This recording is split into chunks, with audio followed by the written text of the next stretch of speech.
Eu sou a Monalisa Perrone e esse é o Item Mais da CNN. Naila Cristina, a fotógrafa que acompanhava a noiva Rosimeire Nascimento Silva em dezembro de 2016. Câmera instalada por Naila registrou cada detalhe da viagem. Inclusive a queda do helicóptero, que resultou na morte do piloto e de todos os passageiros em São Lourenço da Serra. Uma das investigações tenta apontar os motivos do acidente que matou o jornalista Ricardo Boechat em fevereiro do ano passado. O piloto Ronaldo Quattrucci também morreu. De acordo com a ANAC, a empresa não podia fazer táxi aéreo. Um acidente com uma aeronave que caiu no interior de São Paulo em 2016. 4 mortos. Você lembra dessa história? Não? Mas vou te dar um dado que você vai lembrar sim. Uma das pessoas que morreram era uma noiva que estava indo casar. Agora eu tenho certeza que você lembrou porque a história é terrível. Esse tipo de tragédia se repete, infelizmente, com uma frequência enorme no nosso país. No ano passado, outros 2 acidentes mataram o cantor Gabriel Diniz e o jornalista Ricardo Boechat. E o que todos esses acidentes têm em comum? Nos 3 casos, as investigações identificaram indícios de prática de táxi aéreo clandestino, ou seja, voos feitos por aeronaves sem autorização para oferecer o serviço de táxi. No Item Mais de hoje, eu recebo os nossos produtores, José Brito. Oi, Brito. Oi, Mona. Bem-vindo de novo. Obrigado. E o Luiz Fernando Toledo. Oi, Toledo. Olá. Bem-vindo, Toledo. Muito obrigado. Bom, eu recebo os dois aqui no estúdio porque os núcleos de jornalismo de dados e de jornalismo investigativo aqui da CNN fizeram uma apuração sobre a prática de voos clandestinos no nosso país. Pantanal de Mato Grosso do Sul. É aqui que os policiais da Delegacia de Combate ao Crime Organizado procuram por mais uma aeronave que caiu. A pé, a cavalo e até com a ajuda de tratores. Meu Deus, cortou tudo! Aos poucos, os destroços começam a aparecer. Rajão! Tá aqui já! O avião é o modelo EMD 810D, um dos bimotores mais populares no país. O piloto, de 34 anos, tinha acabado de deixar 5 pessoas em uma fazenda no interior e voltava para a capital, Campo Grande. 13 minutos depois de decolar, o avião caiu e ele morreu no local. Meninos, quanto tempo durou essa investigação e como é que vocês chegaram a ela? É uma história longa, né? É uma história longa. Nós tivemos 2 meses que ficamos em cima dessas histórias, levantando, puxando um fio que foi para outro. Começou quando a gente identificou no site da Câmara dos Deputados, na parte de cota parlamentar, desses parlamentares, que eles estavam voando, usando a cota, o dinheiro público, para locar aeronaves para pequenos voos, para visitas de comitês de campanha, enfim. E nessas notas fiscais que os parlamentares apresentaram à Câmara para solicitar reembolso pela cota utilizada pela verba pública, a gente conseguia o prefixo dessas aeronaves. Fazendo uma consulta no site da ANAC, com o RAB delas, que é o registro, a gente conseguia ver que elas não estavam autorizadas para prestar o serviço de táxi aéreo. Aeronaves particular. Eu e você podemos ser donos de aeronaves. Só que a gente tem uma série de requisitos para que a gente possa vender, fretar voos para as pessoas. E é interessante porque, como o Brito comentou, é uma história que começou a partir de um detalhe da gente pesquisar sobre os parlamentares, mas isso fez a gente começar a procurar outras informações e algumas fontes que a gente identificou, pessoas especialistas nessa área de transporte aéreo, passaram várias formas de a gente buscar mais detalhes sobre quem são essas empresas, para quem elas trabalham, qual a relação delas com o poder público, os sindicatos, e a gente começou a descobrir muitas coisas interessantes que levaram à conclusão de que existe uma farra no setor aéreo. Esse setor clandestino é muito grande, é um mercado robusto e não são casos pontuais. Então, quando a gente fala, por exemplo, em um certo momento da matéria, que existe um número de vítimas, esse número é o que a gente consegue aferir, mas na verdade, a própria ANAC reconhece, a ANAC é a Agência Nacional de Aviação Civil, que é quem faz a investigação sobre se o voo é pirata ou não, se é o voo ilegal ou não. Até a própria ANAC tem dificuldade de dizer se aquele voo era regular ou não, porque é muito difícil você chegar a essa conclusão, porque tem um componente que é o pagamento, né? Sim. Como é que você comprova se o cliente pagou ou não, se foi um voo de cortesia, porque é isso que caracteriza o voo pirata, é você fazer um voo que não tem irregularidade, mas que tenha sido pago. Essa é a maior dificuldade de comprovação. Então, os números que a gente mostra são números que chocam, mas pode ser muito maior do que isso que a gente identificou. Então, essa é a diferença entre o táxi aéreo clandestino e o legalizado? É o preço? Também. Mas, então, a gente vai pela definição ou a gente vai pela diferença entre os dois? Eu prefiro falar as exigências necessárias, Então, Mona. por favor, vamos lá, me explica. A aviação privada, por exemplo, que não pode cobrar pelo voo, ela faz avaliação de treinamentos do pilotos anual ou bienal, sendo que o táxi aéreo é no mínimo de 3 vezes por ano. As avaliações de saúde mental dos pilotos para a aviação privada é a cada 5 anos, sendo que o táxi aéreo é anual. Um detalhe interessante, por exemplo, é a questão do tempo de voo. A aviação privada se precisa ter mínimo de 40 horas de exigência profissional de voo. Só pode fazer transporte próprio de familiares ou amigos. E para fazer táxi aéreo, você precisa ter no mínimo 500 horas de voo e 1.200 horas para pilotar à noite ou em condições de chuva. Já mostra a diferença, né? Sim, que é brutal, né? Então, é como se fosse um currículo aéreo, é isso? Exatamente, tem que preencher esses pré-requisitos. Uhum. Uma coisa que a gente ouviu muito durante a matéria de empresários, enfim, é que essa regulamentação é muito pesada e que o custo de você manter uma aeronave é alto. Então, é difícil você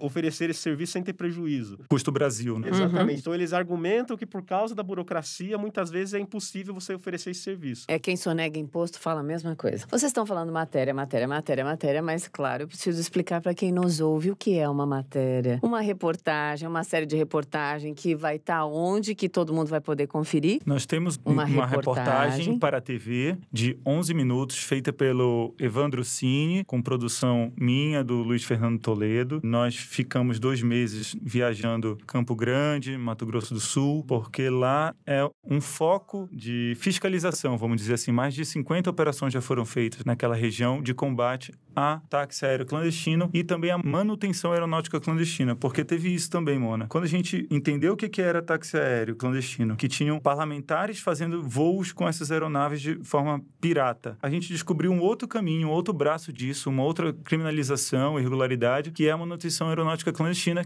conhecida como MACA, né? O que significa MACA? Manutenção aeronáutica clandestina. No helicóptero apreendido pela Polícia Civil no interior de Mato Grosso do Sul, a manutenção aérea clandestina não é tão evidente, mas assusta. Olha aqui embaixo, o reparo foi improvisado com uma latinha de cerveja. É você pegar o seu avião, ele teve um acidente, por exemplo, ou então saiu da pista, teve um problema numa hélice, você tem que levar uma oficina homologada pela ANAC. Se você tentar fazer isso no quintal de casa, você está fazendo algo de forma irregular, e isso não pode. Você me deu o gancho, Brito, para a gente conversar aqui sobre o número de interdições de aeronaves piratas em 2019. Cresceu esse número no ano passado, né? Muito. Por causa de acidentes, por causa da repercussão dos acidentes de gente famosa, por causa do aumento de fiscalização. Conta aí, meninos. Quero entender melhor o que aconteceu no ano passado e a gente puxa também para esse ano. A gente começou a apuração com um documento interno de uma reunião da ANAC entre a própria agência e vários especialistas, empresários do setor. E aí a empresa trouxe esses dados mostrando que o número de apreensão de aeronaves que estavam irregulares aumentou muito em 2019, porque eles também aumentaram a fiscalização. E aí a gente foi atrás de um outro dado que a gente estava muito curioso, que era de saber quem são essas vítimas, quantas vítimas são, enfim. Então a gente pediu, por meio da Lei de Acesso à Informação, que a ANAC informasse todos os voos que havia algum indício de irregularidade. Nós fomos atrás de cada voo, identificamos 14 acidentes entre dezembro de 2016 e março de 2020. E a partir desses acidentes a gente foi atrás de saber quantas pessoas morreram e quantas ficaram feridas. A gente chegou a 14 mortos e 20 feridos. É até interessante que essa matéria ela foi feita antes da pandemia, né? Então, pra gente, esse número era muito chocante. Se falar em 14 mortos. Hoje a gente tá em milhares de mortes do coronavírus e esse número parece menor, mas ainda assim são 14 pessoas, é muita coisa. Exatamente. Pessoas foram atingidas. Quando a gente vai atrás das famílias, a gente conversou com algumas pessoas, a gente vê o impacto disso. Uma coisa que é interessante também é que nessa apuração, a gente percebe, a gente tá o tempo todo falando de pessoas que usaram um serviço ilegal. Mas o interessante é que a legislação hoje, ela não pune quem contrata o serviço, ela pune quem oferece. Então, quando a gente diz que a investigação começou com a apuração de parlamentares que usaram o serviço ilegal, esses parlamentares, apesar de usar dinheiro público para contratar um serviço ilegal, não cometeram uma irregularidade segundo os órgãos de fiscalização. Em Brasília, as investigações envolvem o Congresso e o Senado. O jornalismo da CNN Brasil descobriu que políticos gastaram mais de R$500 milhão em 2019 com viagens operadas por empresas clandestinas. Isso é muito interessante, né? E muito grave, inclusive, né? Porque só pune quem oferece, não pune quem contrata. Mas quem contrata certamente tem noção do que está contratando, né? Porque é tudo na ilegalidade. Não tem como não perceber, né? Perfeito, Mona. Até porque a nossa questão aqui, já que os deputados, os senadores estão usando dinheiro público para fazer esses voos, que pelo menos eles se certifiquem de que essas aeronaves elas estão permitidas para vender esse serviço, né? A ANAC, inclusive, explicou para a gente que vem interagindo com a administração da Câmara e do Senado para informar sobre regras de contratação segura desses serviços, né? Ressaltaram também que as investigações sobre voos clandestinos não têm um foco no passageiro, que é o que o Toledo já falou, uma vez que a responsabilidade pela regularidade da prestação de serviço é sempre do operador aéreo. O gerente de operações que a gente ouviu na matéria, o Marcelo Lima, gerente de operações da ANAC, inclusive ele fala que eles são vítimas como qualquer cidadão. O passageiro não tem conhecimento sobre as peculiaridades da aviação. Eles argumentam que, uma vez um deputado falou para mim, você quando você vai entrar no Uber, você pergunta se ele tá com IPVA pago? Não, mas como é que chega nessas empresas clandestinas? Como é que é o acesso a elas? A diferença é que você tá usando dinheiro público para isso. E hoje em dia existem mecanismos de identificar isso. Por exemplo, a própria ANAC, ela tem um aplicativo de celular chamado Voe Seguro, que você pega aquele prefixo que tem na cauda da aeronave, você coloca lá, dá um ok e ela já responde se aquele transporte é permitido para ser vendido como táxi aéreo ou não. Não dá para dizer que é uma coisa difícil, tá estampado no avião, no helicóptero, seja lá qual for, grande. São 5 números ali, letras e números que você copia, cola no site da ANAC. É uma campanha muito grande que o governo federal faz. Isso foi uma inconsistência que a gente viu nessa reportagem, porque enquanto você tem uma grande campanha por lado dessa agência reguladora, tentando fazer com que as pessoas se conscientizem sobre esse fato, você não tem, aparentemente, do outro lado, órgãos públicos preocupados em fazer essa mesma fiscalização. Então é o mesmo dinheiro que vem do governo federal em publicidade de uma agência para combater esse problema, mas lá na Câmara dos Deputados, entre os senadores e até mesmo entre órgãos do Poder Executivo, é uma das matérias que a gente mostra nessa série, não há essa fiscalização sobre irregularidade. Então você tem, inclusive, Ministério da Saúde, vários ministérios e órgãos públicos que contrataram serviços de empresas que já foram punidas em algum momento por oferecer voo irregular. Não é surreal isso? É surreal, porque se a fiscalização fosse efetiva, se ela realmente fosse para coibir, ela seria muito mais eficiente. E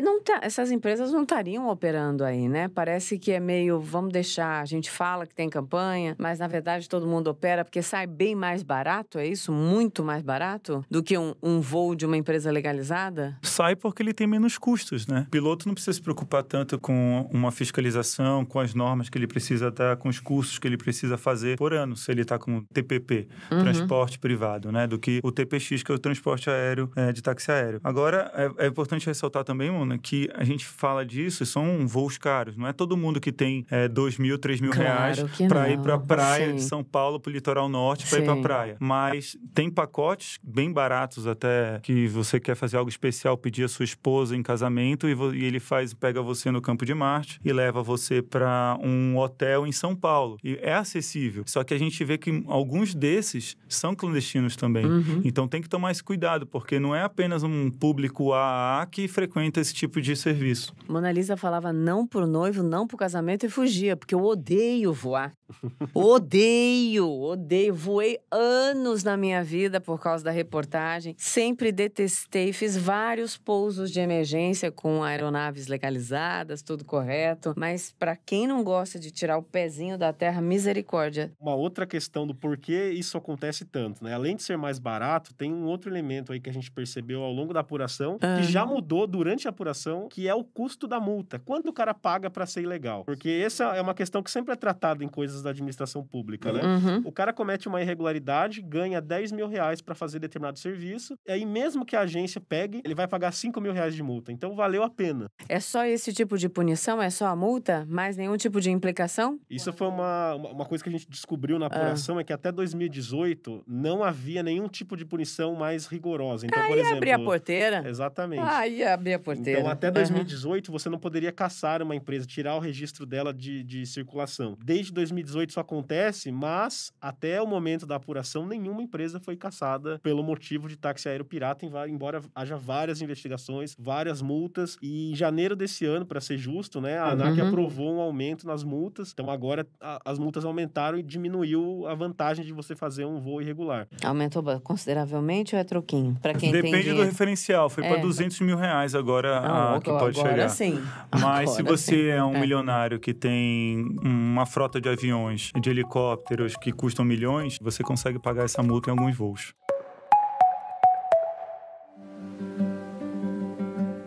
Isso é tão curioso, né? Porque na minha cabeça, claro, não estava envolvida aí nesse assunto até entrar nessa pauta. Para mim, voo clandestino tinha muito mais a ver com questão da Amazônia, de atividade ilegal, desses voos de tráfico de drogas. Mas a gente está falando de um outro tipo de voo, de um outro tipo de serviço que envolve representantes legislativos e gente muito rica que está pagando para manter esse sistema ilegal de voos no nosso país, né? Perfeito. Em janeiro mesmo teve um pouso forçado, né, na Avenida Faria Lima. Sim, no topo de um prédio. Exato. E esse piloto, ele está sendo investigado pela ANAC se ele estava fazendo TACA, né, transporte clandestino de passageiros. E assim, você está passando na Faria Lima, um helicóptero pode... Não é distante, não está falando de um campo de pouso clandestino em Orilândia, no Pará, por exemplo. Então, em outro ponto da Amazônia. Eu acho que esse é o mais surpreendente, que o tempo todo a gente ficava se questionando ao longo da apuração. Será que é só aqui? Será que é só ali? Cada vez a gente ia percebendo que isso acontecia em todo lugar, com qualquer tipo de pessoa, inclusive representantes do poder público. E tem um elemento aí que a gente achou interessante, que ao longo da apuração a gente queria procurar o sindicato do táxi aéreo para saber o que eles achavam disso. E, foi até uma grande ironia dessa reportagem, porque o sindicato do táxi aéreo, o SNETA, do sindicato patronal, quando você entra no site do SNETA, eles têm uma grande campanha lá, tem um slogan: combata o táxi aéreo pirata, não sei o quê. E aí a gente foi pesquisar, por curiosidade, o histórico dos diretores e dos conselheiros desse sindicato. E a gente descobriu que tanto um diretor quanto um conselheiro foram punidos por táxi aéreo irregular. Então, até os representantes do sindicato já passaram por algum tipo de irregularidade. Esse riso é de nervoso. É de nervoso. Pelo amor de Deus. Então, vamos chamar direitinho para as reportagens, tanto na TV quanto para o site, para todo mundo acompanhar, pela curiosidade do assunto, pela gravidade do assunto e porque é um assunto que não se esgota, né, meninos? Bom, foi uma reportagem de fôlego, a gente ficou muito tempo, apurou muito documento. É um trabalho também que a gente prezou muito pela transparência, então todos os dados, os documentos, as informações que a gente apurou estão com link para a fonte original. Fomos a campo, viajamos. Então, é uma matéria que tem jornalismo de dados, jornalismo investigativo, tem entrevistas, depoimentos, tem muita coisa, então a gente espera que o público goste bastante. Sem dúvida. Reportagem que vai na TV, aqui na CNN e também vai ter no site, certo? Exatamente. Então, a partir de hoje, na programação da CNN Brasil, nas nossas plataformas digitais, no nosso site, cnnbrasil.com.br, vocês podem acompanhar a nossa reportagem, tem um pouco mais de 10 minutos, e também uma série de reportagens para o digital sobre o assunto. Isso aí. Valeu, meninos.